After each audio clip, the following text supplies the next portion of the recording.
This conference will now be recorded. Hi everyone, welcome to Isha Training Solutions.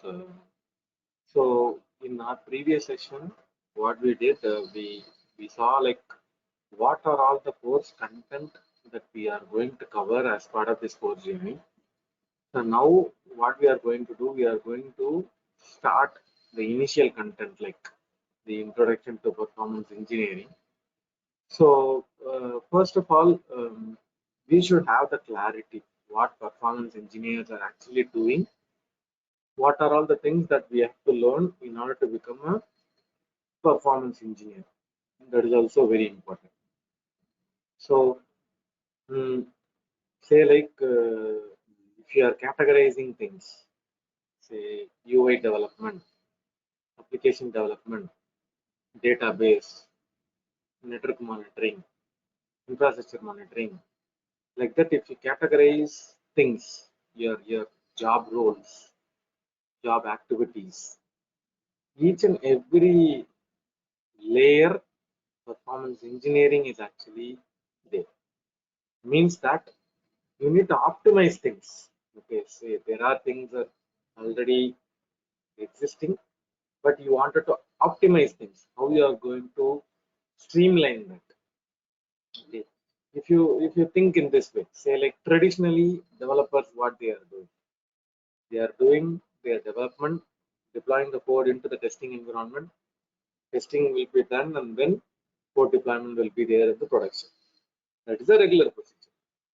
But when we are working in agile development model or DevOps condition, what is happening? You have a very minimum timeline for doing any activity. Okay, say 2 weeks or 3 weeks for a sprint, and developers are saying like, no, no, we do not have sufficient time to do a proper development of any code.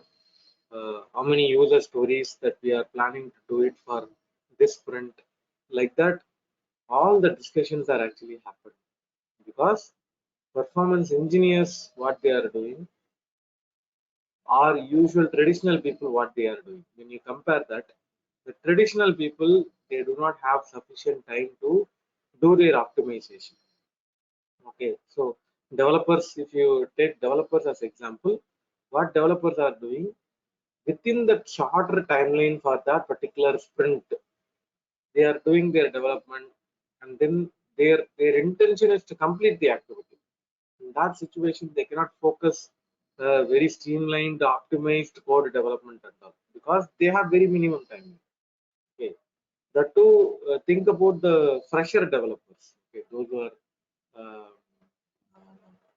actually learning things. Okay, for them actually they are learning things, then how they can do a optimized code development and all. So in there are organizations where they are having only fresher developers. You know, for them, maintaining the timeline is also a challenge. That optimized code is also another challenge. So they are unable to maintain that. That is very very important point. But in certain enterprise level organization, what they will do, they have a senior person in their team, and all the junior persons who those who are doing the development, they will review the code before it is actually going to the actual testing environment. There are organizations they are maintaining such standards. Okay, they will always review their code with a senior person saying like your way of writing code is actually a optimized code, or it is redundant or duplicate, or it is taking too much of a time in loading the code or what. Okay, so that is one point.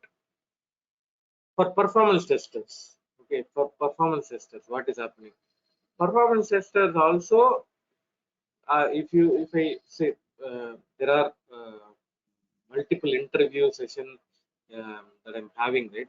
So if I'm interacting with any 5 to 8 years experienced candidates, 5 to 8, even 10 years experienced candidate, if they ask like, do you know how to do infrastructure monitoring or code profiling or anything, if I ask them, they'll say, no, no, no, that is not my job role.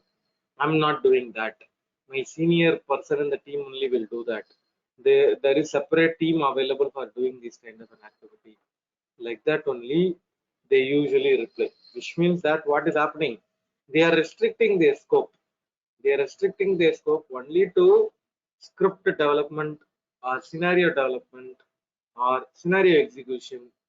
Like that they are segregating their job role, actually saying the expectation is he or she has to perform the end-to-end activity. Okay, they have to do scripting, they have to do scenario preparation, they have to do execution, they have to do monitoring, they have to provide a final end-to-end report.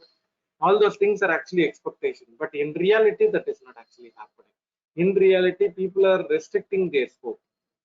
Junior people will do scripting, medium experienced guy will do execution, very senior guy will do the analysis. Like that they are segregating their activity.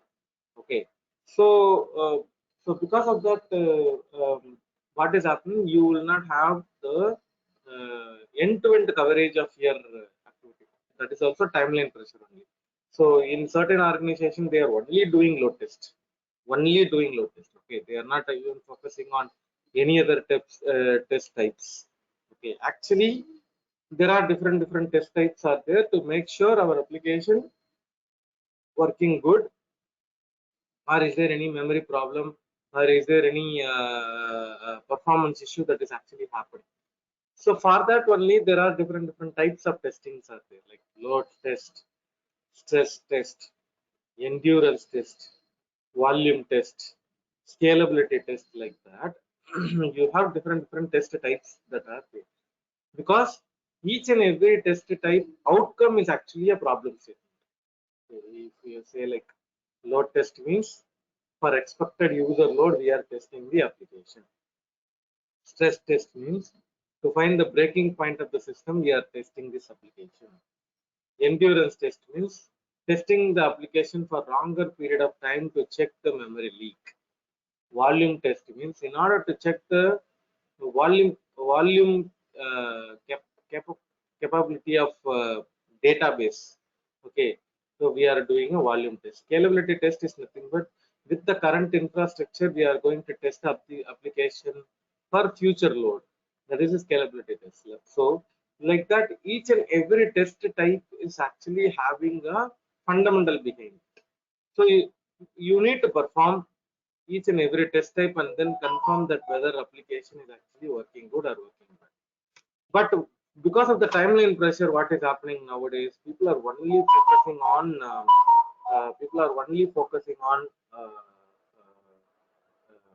load test alone. So load test, what is it? It is actually doing testing the application for expected user load. Testing the application for expected user load.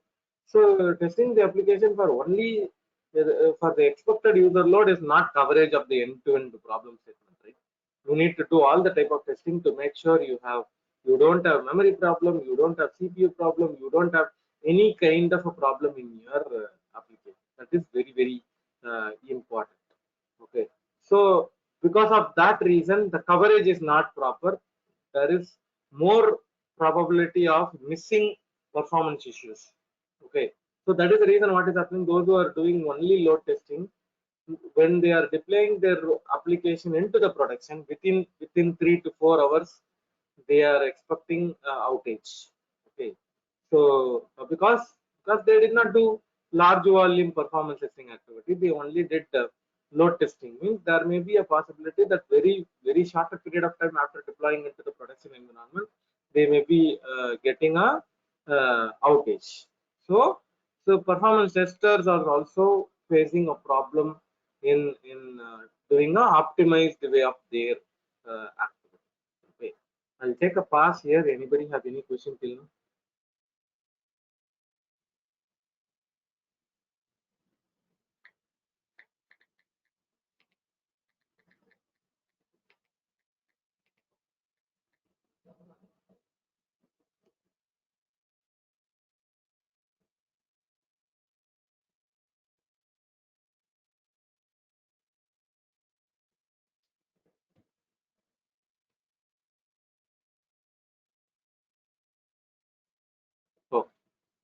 So if you are considering this scenario, say developers are not having sufficient time, performance testers are not having sufficient time, infrastructure support team is not having sufficient time, like that, there is a situation that people are running behind time. Okay, they don't have time, and they are working for release level activity, sprint level activity. Because of that, they are not thinking about optimized way of doing certain things, optimized way of doing certain things. So in that situation, performance engineering is actually coming into picture, and performance engineer's role is actually coming into the picture. Okay, you are engineering certain things, you are optimizing certain things, existing things. They need some improvement in order to make it little optimized way. Okay, say like developers are doing development, yeah, we know, but performance engineers will do optimization. Okay, developers are doing certain code chunk, and through that code chunk they are achieving certain functionality. But performance engineer will think about how to optimize the same code chunk in order to do the same outcome in a minimized way, in a minimized way. And they should also knowing like there are standard recommended way in which you have to do certain activity, so that you will achieve a proper outcome. Okay, so even for performance testers, they do certain activity, right? In parallel to their activity, performance engineers also will involve in that activity, and then they'll try to identify most of the performance bottleneck. Okay, instead of only doing a particular type of test, they can do something else also during the performance testing life cycle phase, and then try to optimize or try to identify the performance bottleneck. It may be infra side, it may be application side, it may be DB side. Okay, so all the way they can identify the problems. Okay, so the intention is performance engineers. Their intention is not only doing their regular job, they also integrate or involve along with the developers, along with the performance testers, along with the system support engineers, and then try to do a optimized job. That is what your performance engineering, fine tuning, and then performance engineers, what performance engineers also doing along with it. Okay, so what will I do? I'll show a sample. Anyways, during our regular course journey also, anyways, we are going to have a detailed understanding of those content also.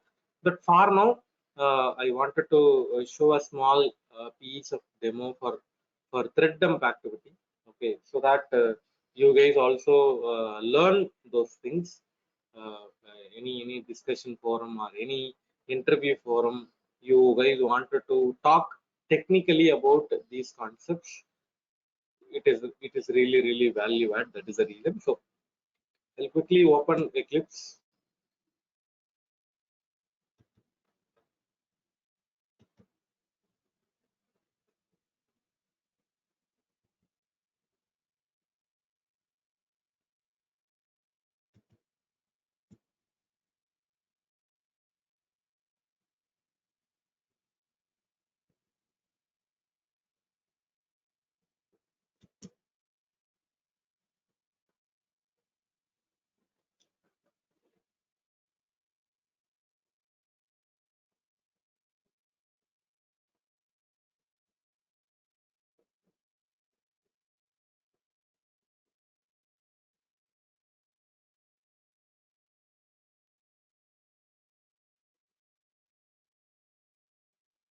Hi, this is Jayshankar here.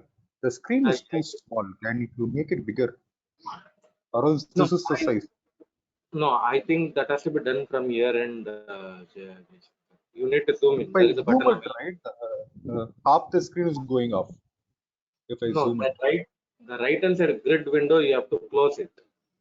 The right hand side grid window, you have to close it, and then it will be normal size. Okay, okay.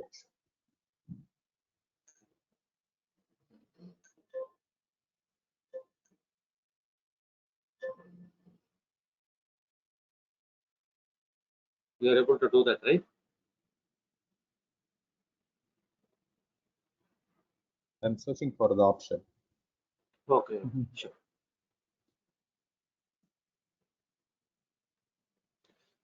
The upper grid you have to drag and increase the size. Upper grid, you can hold it and drag upwards. That will also increase your screen size.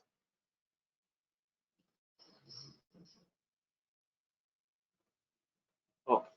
So say like I have a program. Okay, I have a program which is a, I know that it is a deadlock program. Okay. So say like if I don't know those things, but by mistake I did some mistake in my code, in my chunk of code. Okay. So what I will do, like I'll go to my JDK, C program files, Java, JDK, bin folder. Inside the bin folder, JVisual VM, JVisual VM. If I open that.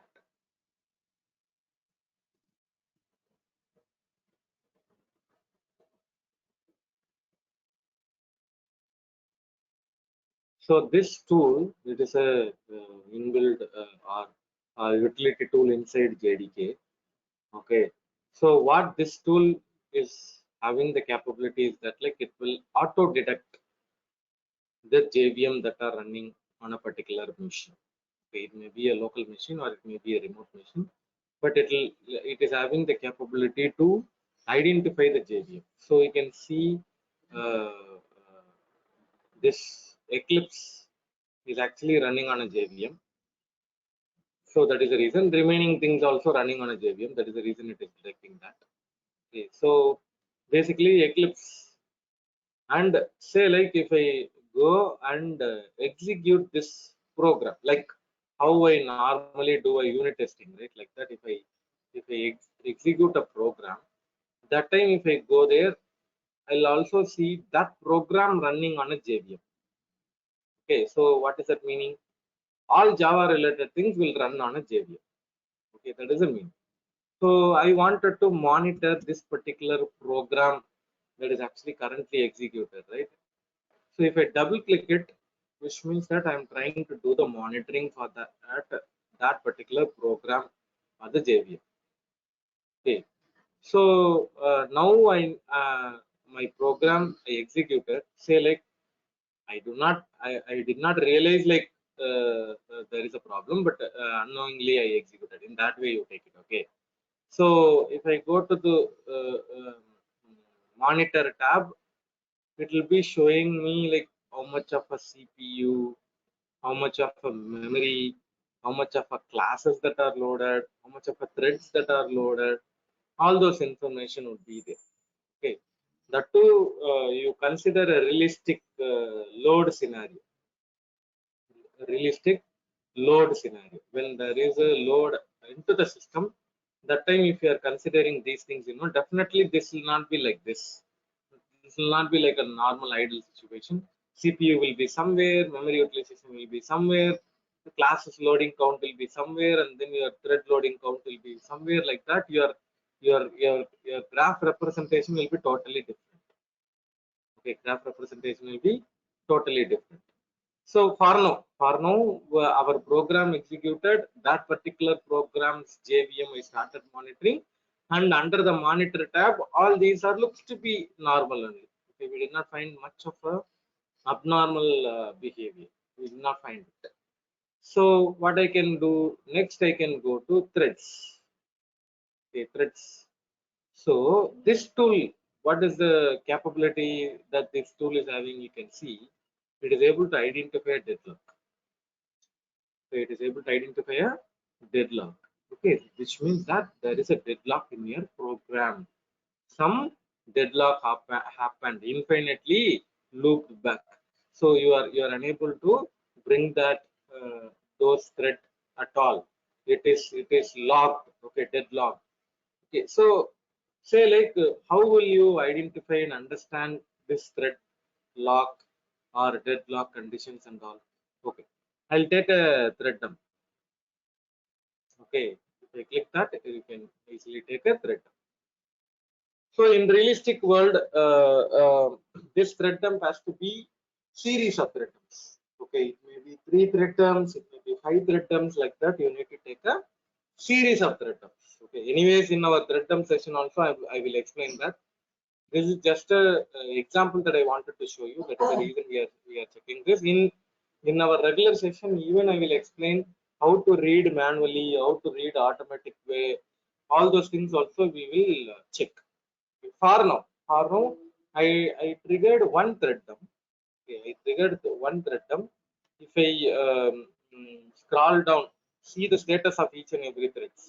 This thread is actually runnable.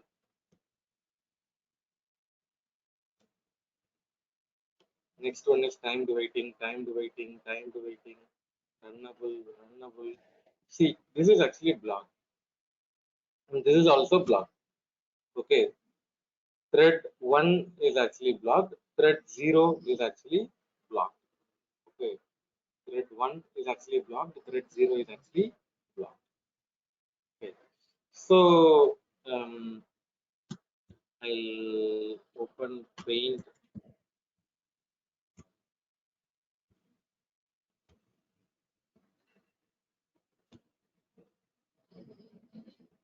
Okay. So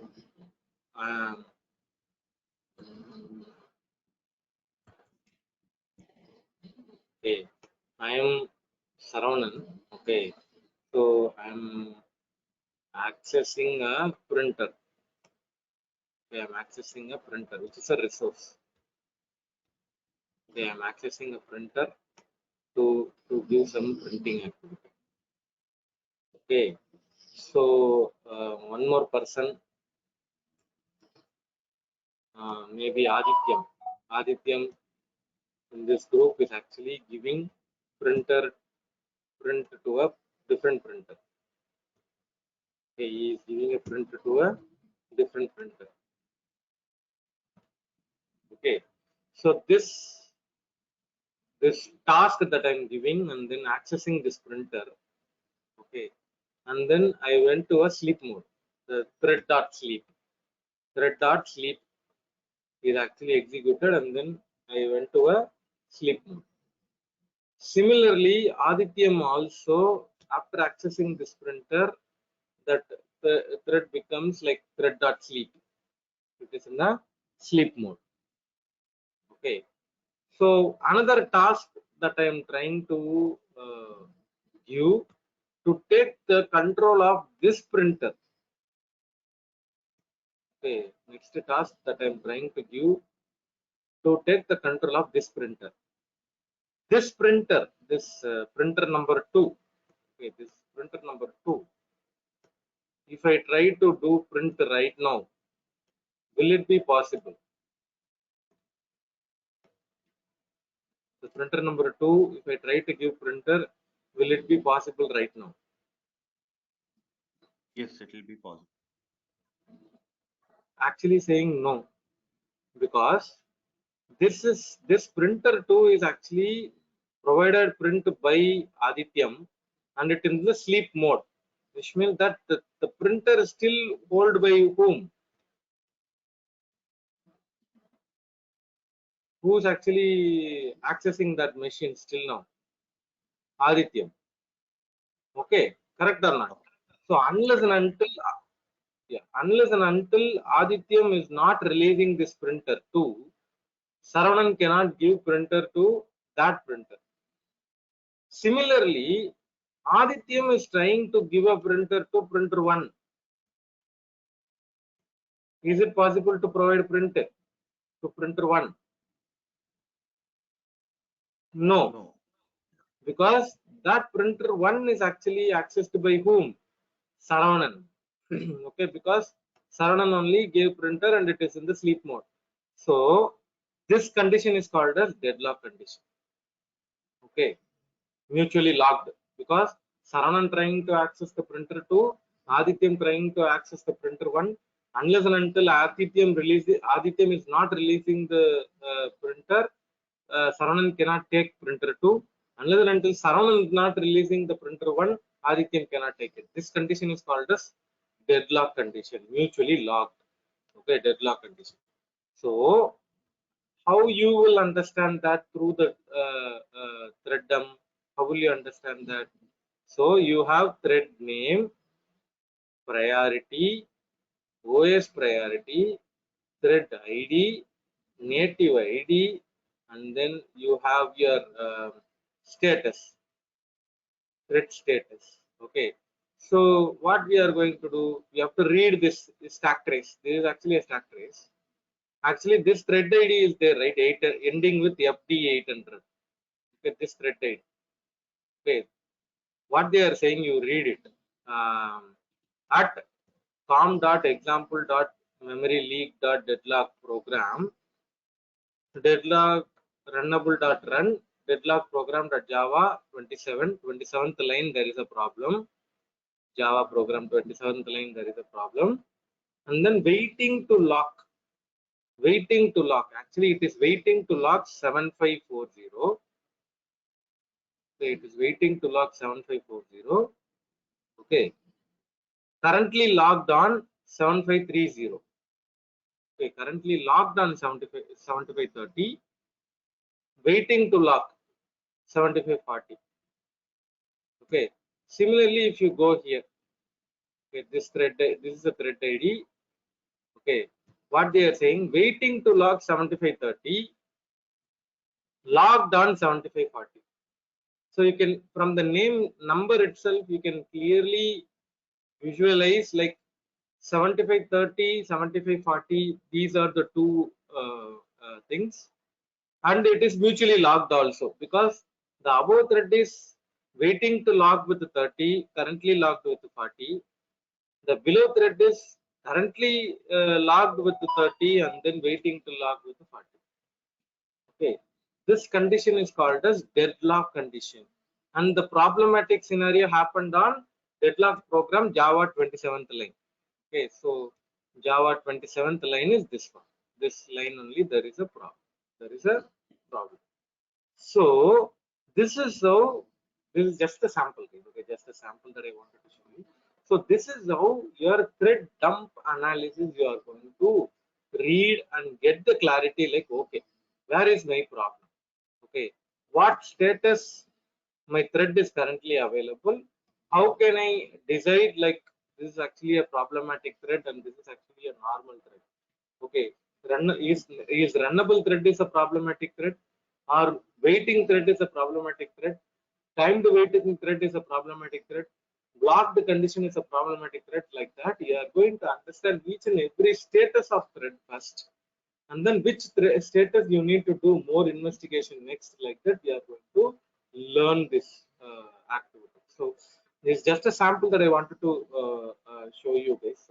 Actually, uh, uh, in our regular course journey, what we will be doing, like this one, and then we are also going to learn Apache Tomcat application, how you are going to trigger load into that. Once you are triggering the load, how you are going to take thread dump, how to take multiple thread dump, how to understand the heavily loaded system, what is the thread problem. Like that, we will be learning it. In that situation also, we are going to learn thread dump analysis through manual way, thread dump analysis through automated way, which online tools that are available, what are the different procedures in which you will be triggering a thread dump. Like that, we will be learning. I'll take a pass here. Anybody have any question?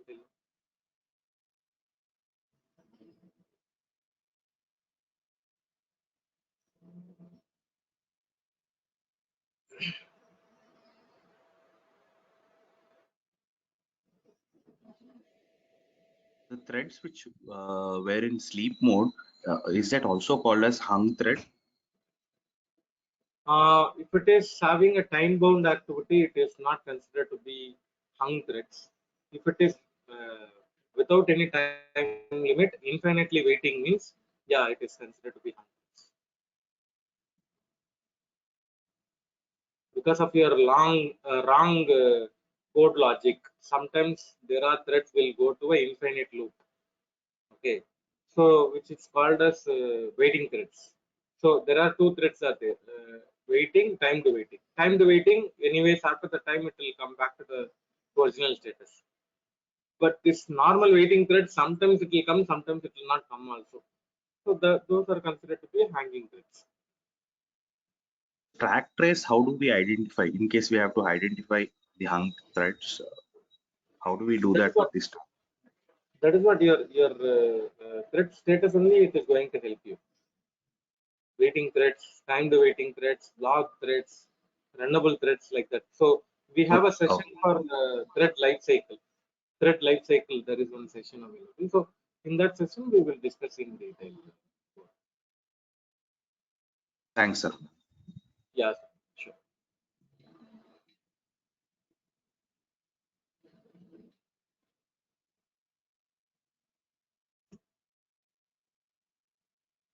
So those who are interested to proceed with our course journey, so you can reach out to Kumar.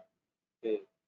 Kumar number is actually +918019952427.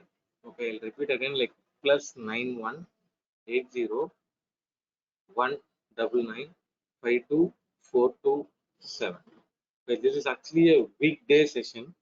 Okay, weekday, weekends holiday. So weekday session, and then each and every session that we are recording, and we will be sharing that recorded videos with you guys through YouTube playlist URL, so that if in case if you guys are missing any sessions, you can go to that video and then watch clearly. And the same time slot, okay, the same time slot, which is now 7 a.m. IST, right? 7 a.m. to 8 a.m. IST, and correspondingly in other locations. So the same time slot, and probably we are planning to have 23 plus 23 plus sessions. Okay.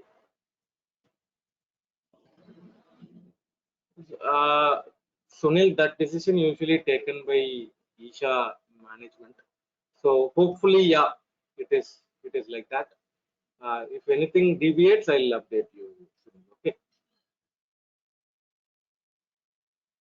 Okay. So those who are interested to proceed with the course, you can reach out to Kumar. You can reach out to Kumar for any commercial related, timing related, or course related, content related, anything that you want to discuss, you can discuss with Kumar for the details. So if you do not have any further question, we'll wrap up our today's session. Thanks everyone for joining today's session. Thanks all. Bye bye.